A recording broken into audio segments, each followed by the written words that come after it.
பேதுரு எழுதிய 2ஆம் திருமுகம். அதிகாரம் 1. நம் கடவுளும் மீட்பருமாகிய இயேசு கிறிஸ்துவினால் விளைந்த ஏற்புடைமையின் அடிப்படையில் எங்களை போன்ற மதிப்புயர்ந்த நம்பிக்கையை பெற்றுள்ளோருக்கு இயேசு கிறிஸ்துவின் பணியாளனும் திருத்தூதனுமான சீமோன் பேதுரு எழுதுவது: கடவுளையும் நமது ஆண்டவராகிய இயேசுவையும் நீங்கள் அறிவதன் வாயிலாக உங்களுக்கு அருளும் நலமும் பெருகுக. தம்முடைய மாட்சியாலும் ஆற்றலாலும் கடவுள் நம்மை அழைத்துள்ளார். அவரை அறிந்து கொள்வதன் மூலம் இறைப்பற்றுடன் வாழ்க்கை நடத்துவதற்கு தேவையான எல்லாவற்றையும் அவர் தம் இறை வல்லமையால் நமக்கு அருளியுள்ளார். தீய நாட்டத்தால் சீரழிந்துள்ள உலகை விட்டு விலகியோடி இறைத்தன்மையில் பங்கு பெறுங்கள். இதற்கென்றே கடவுள் நமக்கு உயர் மதிப்புக்குரிய மேலான வாக்குறுதிகளை அளித்துள்ளார். ஆகையால் நீங்கள் உங்கள் நம்பிக்கையோடு நற்பண்பும், நற்பண்போடு அறிவும், அறிவோடு தன்னடக்கமும், தன்னடக்கத்தோடு மன உறுதியும், மன உறுதியோடு இறைப்பற்றும், இறைப்பற்றோடு சகோதர நேயமும், சகோதர நேயத்தோடு அன்பும் கொண்டு விளங்குமாறு முழு ஆர்வத்தோடு முயற்சி செய்யுங்கள். இப்பண்புகள் உங்களுள் நிறைந்து பெருகுமானால் நம் ஆண்டவர் இயேசு கிறிஸ்துவை அறிந்துள்ள நீங்கள் சோம்பேறிகளாகவும் பயனற்றவர்களாகவும் இருக்க முடியாது. இப்பண்புகளை கொண்டிராதோர் குருடர், கிட்ட பார்வையுடையோர், முன்பு தாங்கள் செய்த பாவங்களிலிருந்து தூயோராக்கப்பட்டதை மறந்து போனவர்கள். ஆகவே சகோதர சகோதரிகளே, நீங்கள் அழைக்கப்பட்டவர்கள், தெரிந்து கொள்ளப்பட்டவர்கள். இந்த நிலையில் உறுதியாக நிற்க முழு முயற்சி செய்யுங்கள். இவ்வாறு செய்தால் நீங்கள் ஒருபோதும் தடுமாற மாட்டீர்கள். அப்பொழுது நம் ஆண்டவரும் மீட்பருமாகிய இயேசு கிறிஸ்துவின் என்றும் நிலைக்கும் ஆட்சியில் பங்கேற்கும் உரிமை உங்களுக்கு நிறைவாக அருளப்படும். நீங்கள் இவற்றை அறிந்திருக்கிறீர்கள், ஏற்றுக்கொண்ட உண்மையில் உறுதியாகவும் இருக்கின்றீர்கள். இருப்பினும் அவற்றை மீண்டும் மீண்டும் நினைவுறுத்திக் கொண்டே இருப்பேன். என் உடலாகிய இந்த கூடாரத்தில் தங்கியிருக்கும் வரை இவ்வாறு உங்களுக்கு நினைவுறுத்தி விழிப்பூட்டுவது முறை என கருதுகிறேன். ஏனெனில் எனது இக்கூடாரம் பிரிக்கப்படும் நேரம் விரைவில் வரும் என்பது எனக்கு தெரியும். நம் ஆண்டவர் இயேசு கிறிஸ்துவும் அதை எனக்கு தெரிவித்துள்ளார். நான் இறந்து போன பிறகும் நீங்கள் இவற்றை எப்போதும் நினைவில் கொள்ள வேண்டும். இதற்காக நான் முழு முயற்சி செய்ய போகிறேன். நம் ஆண்டவர் இயேசு கிறிஸ்துவின் வல்லமையையும் வருகையையும் பற்றி நாங்கள் உங்களுக்கு தெரிவித்த போது சூழ்ச்சியாக புனைந்த கதைகளை ஆதாரமாக கொண்டு பேசவில்லை. நாங்கள் அவரது மாண்பை நேரில் கண்டவர்கள். என் அன்பார்ந்த மைந்தர் இவரே, இவர் பொருட்டு நான் பூரிப்படைகிறேன் என்று மாட்சிமிகு விண்ணகத்திலிருந்து அவரை பற்றிய குரல் ஒலித்தபோது தந்தையாகிய கடவுளிடமிருந்து மதிப்பும் மாட்சியும் பெற்றார். தூய மலையில் அவரோடு இருந்தபோது விண்ணிலிருந்து வந்த இக்குரலொலியை நாங்களே கேட்டோம். எனவே இறைவாக்கினர் கூறியது இன்னும் உறுதியாயிற்று. அவர்கள் கூறியதை நீங்கள் கருத்திற்கொள்வது நல்லது. ஏனெனில் பொழுது புலர்ந்து விடிவெள்ளி உங்கள் இதயங்களில் தோன்றும் வரை அது இருண்ட இடத்தில் ஒளிரும் விளக்கை போன்றது. ஆனால் மறைநூலில் உள்ள எந்த இறைவாக்கும் எவரது சொந்த விளக்கத்திற்கும் உட்பட்டது அல்ல என்பதை நீங்கள் முதலில் அறிய வேண்டும். தூய ஆவியால் ஆட்கொள்ளப்பட்ட மனிதர்கள் கடவுள் அருளியதை உரைத்ததே இறைவாக்கு. அது ஒருபோதும் மனித விருப்பத்தால் உண்டானது அல்ல. பேதுரு எழுதிய 2ஆம் திருமுகம். அதிகாரம் 2. முற்காலத்தில் மக்களிடையே போலி இறைவாக்கினர் தோன்றினர். அவ்வாறே உங்களிடையேயும் போலி போதகர்கள் தோன்றுவார்கள். அவர்கள் அழிவை விளைவிக்கும் கொள்கைகளை புகுத்தி விடுவார்கள். தங்களை விலை கொடுத்து மீட்ட ஆண்டவரையும் மறுதலிப்பார்கள். விரைவில் அழிவை தம்மீது வருவித்துக் கொள்வார்கள். அவர்களுடைய காம வெறியை பலர் பின்பற்றுவார்கள். அவர்களால் உண்மை நெறி பழிப்புக்குள்ளாகும். பேராசை கொண்ட அவர்கள் கட்டுக்கதைகளை சொல்லி உங்கள் பணத்தை சுரண்டுவர். பழங்காலத்திலிருந்தே அவர்களுக்கு தண்டனை தயாராய் உள்ளது. அழிவு அவர்களுக்காக விழிவைத்து காத்து கொண்டிருக்கிறது. பாவம் செய்த வான தூதர்களை கடவுள் தண்டிக்காமல் விடவில்லை. விலங்கிட்டு காரிருள் நரகில் தள்ளி தீர்ப்புக்காக அவர்களை அவர் அடைத்து வைத்திருக்கிறார். பண்டைய உலகத்தையும் அவர் தண்டிக்காமல் விடவில்லை. நீதியை பற்றி அறிவித்து வந்த நோவா உள்பட 8 பேரை காப்பாற்றினார். இறைப்பற்றில்லாத உலகின் மீது அவர் வெள்ளப்பெருக்கை வருவித்தார். சோதோம் கொமோரா என்னும் நகரங்களையும் தண்டித்தார். இறைப்பற்றில்லாதோரின் அழிவு எப்படி இருக்கும் என்பதற்கு எடுத்துக்காட்டாக அவற்றை எரித்து சாம்பலாக்கினார். கட்டுப்பாடற்று காம வெறியில் உழன்றோரை கண்டு மனம் வருந்திய நேர்மையான லோத்தை விடுவித்தார். அந்த நேர்மையான மனிதர் அவர்களிடையே வாழ்ந்தபோது நாள்தோறும் அவர் கண்ட கேட்ட ஒழுங்குமீறிய செயல்கள் அவருடைய நேர்மையான உள்ளத்தை வேதனையுறச் செய்தன. இறைப்பற்று உள்ளவர்களை சோதனையிலிருந்து விடுவிக்கவும் நேர்மையற்றவர்களை தண்டனைக்குள்ளாக்கி இறுதி தீர்ப்பு நாள் வரை வைத்திருக்கவும் ஆண்டவருக்கு தெரியும். குறிப்பாக கெட்ட இச்சைகள் கொண்டு ஊனியல்பின்படி நடப்பவர்களையும் அதிகாரத்தை புறக்கணிப்பவர்களையும் அவர் தண்டிப்பார். இவர்கள் துணிச்சல் உள்ளவர்கள், அகந்தையுள்ளவர்கள், மேன்மை பொருந்தியவர்களை பழித்துரைக்க அஞ்சாதவர்கள். இவர்களை விட மிகுதியான ஆற்றலும் வல்லமையும் கொண்டுள்ள வானதூதர்கள் கூட அவர்களை ஆண்டவர் முன்னிலையில் பழித்துரைத்து கண்டனம் செய்வதில்லை. ஆனால் இவர்கள் பிடிபடவும் கொல்லப்படவுமே தோன்றிய இயல்புணர்ச்சியினால் உந்தப்படும் பகுத்தறிவற்ற விலங்குகளை போன்றவர்கள். தாங்கள் அறியாதவற்றை பழிக்கிறார்கள். அவ்விலங்குகள் அழிவுறுவது போலவே இவர்களும் அழிவார்கள். தாங்கள் இழைத்த தீவினைக்கு கைமாறாக தீவினையையே அடைவார்கள். பட்ட பகலில் களியாட்டத்தில் ஈடுபடுவதே இன்பம் என கருதுகிறார்கள். உங்களோடு விருந்துண்ணும் இவர்கள் தங்கள் ஏமாற்று வழிகளில் களிப்படைகிறார்கள். உங்களை மாசுபடுத்தி கரைப்படுத்துகிறார்கள். இவர்களது கண்கள் கற்பு நெறி இழந்த பெண்களையே நாடுகின்றன. பாவத்தை விட்டு ஓய்வதே இல்லை. இவர்கள் மன உறுதி அற்றவர்களை மயக்கி தம்வயப்படுத்துகிறார்கள். பேராசையில் ஊறிய உள்ளம் கொண்ட இவர்கள் சாபத்துக்குள்ளானவர்கள். இவர்கள் நேரிய வழியை விட்டு அகன்று அலைந்து திரிந்தார்கள். பெயோரின் மகன் பிலையாமின் வழியை பின்பற்றினார்கள். அந்த பிலையாம் கூலிக்காக தீவினை செய்ய விரும்பினார். அவர் தம் ஒழுங்கு மீறிய செயலுக்காக கடிந்து கொள்ளப்பட்டார். பேச இயலாத கழுதை மனித முறையில் பேசி அந்த இறைவாக்கினரின் மதிகெட்ட செயலை தடுத்தது. இவர்கள் நீரற்ற ஊற்றுகள், புயலால் அடித்துச் செல்லப்படும் மேகங்கள். காரிருளே இவர்களுக்காக ஒதுக்கப்பட்டுள்ளது. நெறி தவறி நடப்போரிடமிருந்து இப்போதுதான் தப்பியவர்களை இவர்கள் வரம்பு மீறி பெருமை அடித்து வீண் பேச்சு பேசி ஊனியல்பின் இச்சைகளாலும் காமவெறியாலும் மயக்கி பயப்படுத்துகின்றனர். அவர்களுக்கு விடுதலை அளிப்பதாக வாக்களிக்கின்றனர்.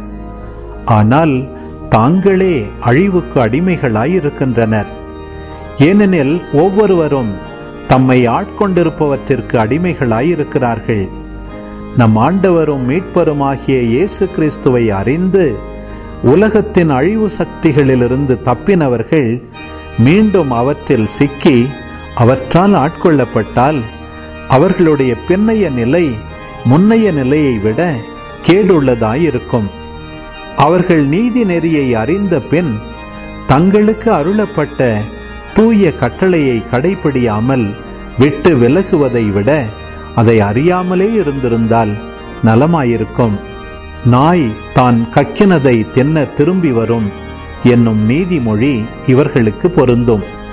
மேலும் பன்றியை கழுவினாலும் அது மீண்டும் சேற்றிலே புரளும் என்பதும் ஒரு நீதிமொழி.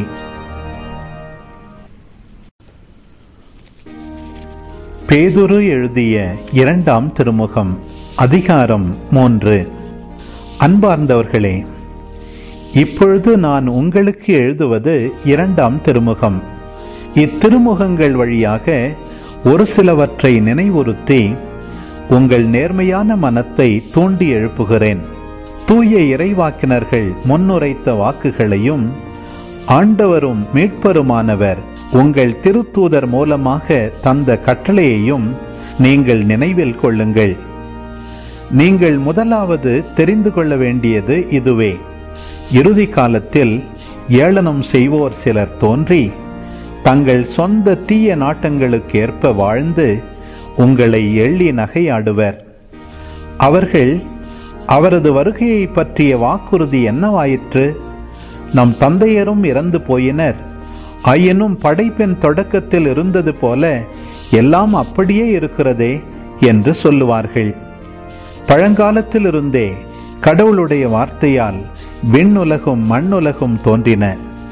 மண்ணுலகம் நீரிலிருந்தும் நீராலும் நிலை பெற்றிருந்தது என்பதை இவர்கள் வேண்டுமென்றே மறந்து விடுகிறார்கள். அந்த நீராலே வெள்ளப்பெருக்கினால் அப்போதிருந்த உலகம் அழிவுற்றது. இப்போதுள்ள விண்ணுலகும் மண்ணுலகும் அதே வார்த்தையினாலே தீக்கிரையாவதற்கென ஒதுக்கி வைக்கப்பட்டுள்ளது. இறை பற்றில்லாதோர் அழிவுற வேண்டிய தீர்ப்பு நாள் வரையிலும் அவை விட்டு வைக்கப்பட்டுள்ளன. அன்பார்ந்தவர்களே, நீங்கள் ஒன்றை மறந்துவிட வேண்டாம். ஆண்டவரின் பார்வையில் ஒரு நாள் 1000 ஆண்டுகள் போலவும் 1000 ஆண்டுகள் ஒரு நாள் போலவும் இருக்கின்றன. ஆண்டவர் தம் வாக்குறுதியை நிறைவேற்ற காலந்தாழ்த்துவதாக சிலர் கருதுகின்றனர். ஆனால் அவர் அவ்வாறு காலந்தாழ்த்துவதில்லை. மாறாக உங்களுக்காக பொறுமையோடு இருக்கிறார். யாரும் அழிந்து போகாமல் எல்லாரும் மனம் மாற வேண்டுமென விரும்புகிறார். ஆனால் ஆண்டவருடைய நாள் திருடனை போல வரும். வானங்கள் பெருமுழக்கத்துடன் மறைந்தொழியும், பஞ்சபூதங்கள் வெந்துருகி போகும், மண்ணுலகமும் அதன் செயல்களும் தீக்கிரையாகும். இவை யாவும் அழிந்து போகுமாதலால் நீங்கள் தூய இறைப்பற்றுள்ள நடத்தையில் மிகவும் சிறந்து விளங்க வேண்டும். கடவுளின் நாளை எதிர்பார்த்து அவர் வருகையை விரைவுபடுத்த வேண்டும். அந்நாளில் வானங்கள் எரிந்தழிந்து பஞ்சபூதங்கள் வெந்துருகி போகும். அவர் வாக்களித்தபடியே நீதி குடிகொண்டிருக்கும் புதிய விண்ணுலகும் புதிய மண்ணுலகும் வரும் என நாம் எதிர்பார்த்து கொண்டிருக்கிறோம். ஆகவே அன்பார்ந்தவர்களே, இவற்றை எதிர்பார்த்திருக்கும் உங்களை அவர் மாசுமறுவற்றவர்களாய் நல்லுறவு கொண்டவர்களாய் காணும் வகையில் முழு முயற்சி செய்யுங்கள். நம் ஆண்டவரின் பொறுமையை மீட்பு என கருதுங்கள். நம் அன்பார்ந்த சகோதரர் பவுலும் தமக்கு அருளப்பட்ட ஞானத்தின்படி இவ்வாறுதான் உங்களுக்கு எழுதியுள்ளார். தம்முடைய திருமுகங்களில் இவை பற்றி பேசும்போதெல்லாம் இவ்வாறே அவர் சொல்லுகிறார். அவருடைய திருமுகங்களில் புரிந்து கொள்வதற்கு கடினமானவை சில உண்டு. கல்வி அறிவில்லாதவர்களும் உறுதியற்றவர்களும் மறைநூலின் மற்ற பகுதிகளுக்கு பொருள் திரித்து கூறுவது போல் இவற்றுக்கும் கூறுகின்றனர். அதனால் தங்களுக்கே அழிவை வருவித்துக் கொள்கின்றனர். அன்பார்ந்தவர்களே, நீங்கள் இவற்றையெல்லாம் ஏற்கனவே அறிந்திருக்கிறீர்கள். கட்டுப்பாடற்றவர்களின் தவறான வழிகளால் கவர்ந்திழுக்கப்பட்டு உங்கள் உறுதி நிலையை நின்று விழுந்து விடாதபடி கவனமாயிருங்கள். நம் ஆண்டவரும் மீட்பருமான இயேசு கிறிஸ்துவின் அருளிலும் அறிவிலும் வளர்ச்சி அடையுங்கள். அவருக்கே என்றும் என்றென்றும் மாட்சி உரித்தாகுக. ஆமேன். தெசலோனிக்கருக்கு எழுதிய முதல் திருமுகம், அதிகாரம் 4. சகோதர சகோதரிகளே, நீங்கள் கடவுளுக்கு உகந்தவர்களாய் வாழும் முறையை எங்களிடம் கற்றுக்கொண்டீர்கள், அப்படியே வாழ்ந்தும் வருகிறீர்கள். இதில் இன்னும் முன்னேற வேண்டும் என ஆண்டவராகிய இயேசுவின் பெயரால் உங்களிடம் இறுதியாக கேட்டுக்கொள்கிறோம். ஆண்டவராகிய இயேசுவின் பெயரால் நாங்கள் உங்களுக்கு கொடுத்த கட்டளைகளை நீங்கள் அறிவீர்கள். நீங்கள் தூயோராவதே கடவுளுடைய திருவுளம். பரத்தமையை நீங்கள் தவிர்க்க வேண்டும். உங்களில் ஒவ்வொருவரும் தம் மனைவியை தூயவராக கருதி மதிப்புடன் நடத்த அறிந்திருக்க வேண்டும். கடவுளை அறியாத பிற இனத்தாரை போன்று நீங்கள் கட்டுக்கடங்கா பாலுணர்வுக்கு இடம் கொடுக்கலாகாது. இதில் எவரும் தவறிழைத்து தம் சகோதரரை வஞ்சிக்க கூடாது. ஏனெனில் இத்தகைய செயல்கள் அனைத்தையும் ஆண்டவரே தண்டிப்பார். இதை நாங்கள் முன்னமே உங்களிடம் எடுத்துரைத்திருக்கிறோம், எச்சரித்தும் இருக்கிறோம். கடவுள் நம்மை ஒழுக்க கேட்டிற்கு அல்ல, தூய வாழ்வுக்கே அழைத்தார். எனவே இக்கட்டளைகளை புறக்கணிப்போர் மனிதரை அல்ல, தம்முடைய தூய ஆவியை உங்களுக்கும் அளிக்கும் கடவுளையே புறக்கணிக்கின்றனர். சகோதர அன்பை பற்றி உங்களுக்கு எழுத வேண்டிய தேவையில்லை. ஏனெனில் ஒருவருக்கொருவர் அன்பு செலுத்த கடவுளிடமிருந்து நீங்களே கற்றுக்கொண்டவர்களாய் இருக்கிறீர்கள். உண்மையிலேயே நீங்கள் மாசிதோனியாவில் உள்ள சகோதரர் சகோதரிகள் அனைவரிடமும் அன்பு செலுத்தி வருகிறீர்கள். அன்பர்களே, இதில் இன்னும் முன்னேற வேண்டும் என்று உங்களிடம் கேட்டுக்கொள்கிறோம். நாங்கள் உங்களுக்கு கட்டளையிட்டது போல உங்கள் வேலையை மட்டுமே பார்த்து கொண்டு உங்கள் சொந்த கையால் உழைத்து அமைதியாய் வாழ்வதில் நோக்கமாயிருங்கள். அப்பொழுது திருச்சபைக்கு வெளியே இருப்பவர்களின் நன்மதிப்பை பெறுவீர்கள். பிறர் கையை நம்பாதபடி வாழ்வீர்கள். சகோதர சகோதரிகளே, இறந்தோரை பற்றி நீங்கள் அறிந்திருக்க வேண்டும் என நாங்கள் விரும்புகிறோம். எதிர்நோக்கு இல்லாத மற்றவர்களைப் போல் நீங்களும் துயருறக்கூடாது. இயேசு இறந்து உயிர்த்தெழுந்தார் என நாம் நம்புகிறோம். அப்படியானால் இயேசுவோடு இணைந்த நிலையில் இறந்தோரை கடவுள் அவருடன் அழைத்து வருவார்.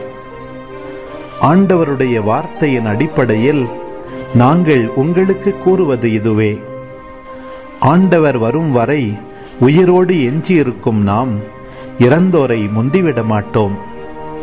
கட்டளை பிறக்க, தலைமை வான தூதரின் குரல் ஒலிக்க, கடவுளுடைய எக்காலம் முழங்க, ஆண்டவர் வானினின்று இறங்கி வருவார்.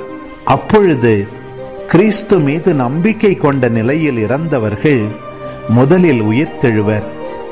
பின்னர் உயிரோடு எஞ்சியிருக்கும் நாம் அவர்களோடு மேகங்களில் எடுத்துக்கொண்டு போகப்பட்டு வான்வெளியில் ஆண்டவரை எதிர்கொள்ளச் செல்வோம். இவ்வாறு எப்போதும் நாம் ஆண்டவரோடு இருப்போம். எனவே இவ்வார்த்தைகளை சொல்லி ஒருவரை ஒருவர் தேற்றிக் கொள்ளுங்கள். தெசலோனிக்கருக்கு எழுதிய முதல் திருமுகம், அதிகாரம் 5. சகோதர சகோதரிகளே, இவை நடக்கும் காலங்களையும் நேரங்களையும் குறித்து உங்களுக்கு எழுத தேவையில்லை. ஏனெனில் திருடன் இரவில் வருவது போல ஆண்டவருடைய நாள் வரும் என்பதை நீங்களே திண்ணமாய் தெரிந்திருக்கிறீர்கள். எங்கும் அமைதி, ஆபத்து இல்லை என்று மக்கள் கூறிக்கொண்டிருக்கும் பொழுது கருவுற்றிருப்பவருக்கு வேதனை வருவது போல திடீரென அவர்களுக்கு அழிவு வரும். யாரும் தப்பித்துக் கொள்ள இயலாது. ஆனால் அன்பர்களே, நீங்கள் இருளில் நடப்பவர்கள் அல்ல. ஆகவே அந்த நாள் திருடனை போல் உங்களுக்கு வராது. நீங்கள் எல்லாரும் ஒளியை சார்ந்தவர்கள், பகலில் நடப்பவர்கள். நாம் இரவையோ இருளையோ சார்ந்தவர் அல்ல. ஆகவே மற்றவர்களைப் போல் நாமும் உறங்கலாகாது. விழிப்போடும் அறிவு தெளிவோடும் இருப்போம். உறங்குபவர் இரவில்தான் உறங்குவர். குடிவெறியர் இரவில்தான் குடிபோதையில் இருப்பர். ஆனால் பகலை சார்ந்த நாம் அறிவு தெளிவோடு இருப்போம். நம்பிக்கையையும் அன்பையும் மார்பு கவசமாகவும், மீட்பு பெறுவோம் என்னும் எதிர்நோக்கை தலைச்சீராவாகவும் அணிந்து கொள்வோம். ஏனெனில் கடவுள் நம்மை தம் சினத்துக்கு ஆளாவதற்கு அல்ல, நம் ஆண்டவர் இயேசு கிறிஸ்து வழியாக மீட்பு அடையவே ஏற்படுத்தியுள்ளார். நாம் இருந்தாலும் இறந்தாலும் அவரோடு இணைந்து வாழும் வண்ணம் அவர் நம் பொருட்டு இறந்தார். ஆகவே நீங்கள் இப்பொழுது செய்து வருவது போல ஒருவருக்கொருவர் ஊக்கமூட்டுங்கள், ஒருவரை ஒருவர் வளர்ச்சி அடைய செய்யுங்கள்.